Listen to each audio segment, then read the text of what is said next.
Assalamualaikum warahmatullahi wabarakatuh. Perkenalkan, nama saya Muhammad Abu Hafid. Di sini saya akan membahas tentang bahasa sastra dan media, dan saya akan mengidentifikasi salah satu judul berita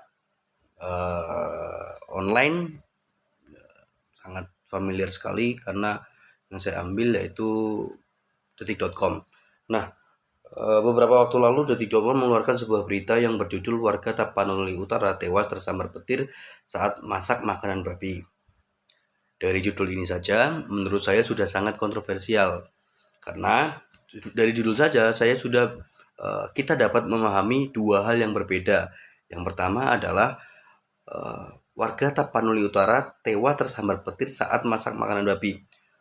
Jika diidentifikasi, maka akan menimbulkan dua arti yang berbeda. Yang pertama adalah si korban yang tewas tersambar petir yaitu memasak makanan babi, atau si korban yang tewas tersambar petir sedang memasak makanan untuk pakan babi.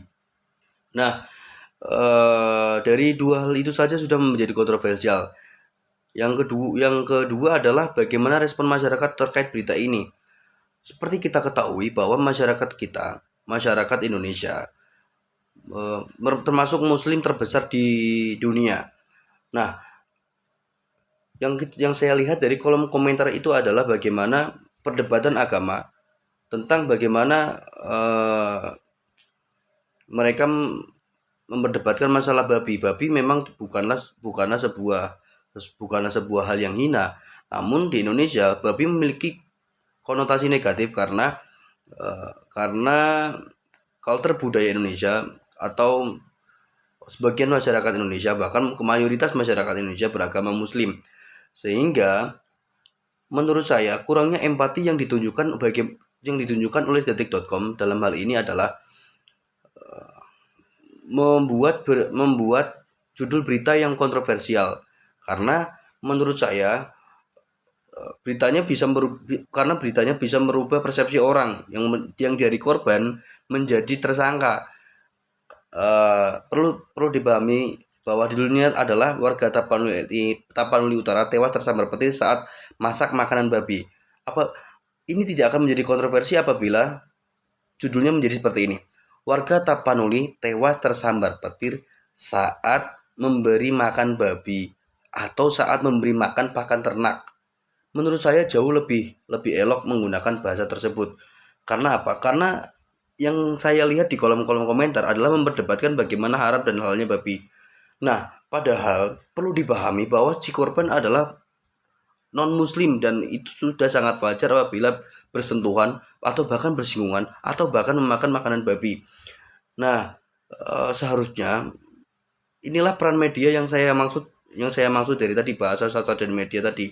Kurang bijaknya dari si detik.com ini adalah bagaimana menempatkan babi pada judul berita mereka, sehingga terjadinya miskomunikasi atau terjadinya persepsi masyarakat yang berbeda. Di samping itu, sudah saya jelaskan tadi, penggunaan makanan babi di sini memiliki dua arti.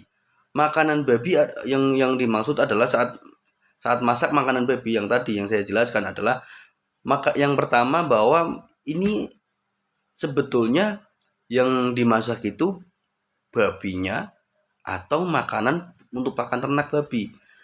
Nah, kalau kita baca beritanya, saya baca beritanya, ternyata si korban sedang memasak makanan untuk pakan ternak babinya tadi.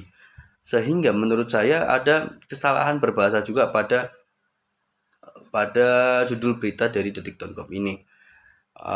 Yang kedua yang tadi saya bahas adalah kultur budaya yang menurut saya tidak elok.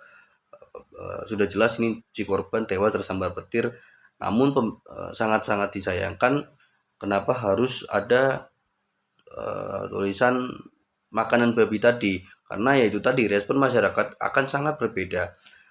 Yang seharusnya jadi korban atau seharusnya menimbulkan rasa empati kita terhadap korban, menjadi tidak adanya rasa empati kita terhadap korban hanya gara-gara pemilihan kata yang kurang tepat pada judul detik.com tersebut. Nah, sehingga ini membuat persepsi masyarakat kita menjadi dua terpecah belah. Yang pertama adalah membela si korban, yang kedua adalah mencaci si korban karena memasak makanan babi. Bahkan saya melihat di kolom komentarnya ada azab lah, ada azab dari Tuhan lah, haram lah. Padahal seharusnya detik.com menjelaskan bagaimana latar belakang si korban, apa agama si korban, karena seperti kita tahu bahwa di Tapanuli Utara itu mayoritas bukan beragama Islam, sehingga sangatlah wajar apabila mereka memasak atau membuat pakan ternak babi tadi. Nah, begitulah sedikit identifikasi masalah yang bisa saya sampaikan. Kurang lebihnya saya mohon maaf. Assalamualaikum warahmatullahi wabarakatuh.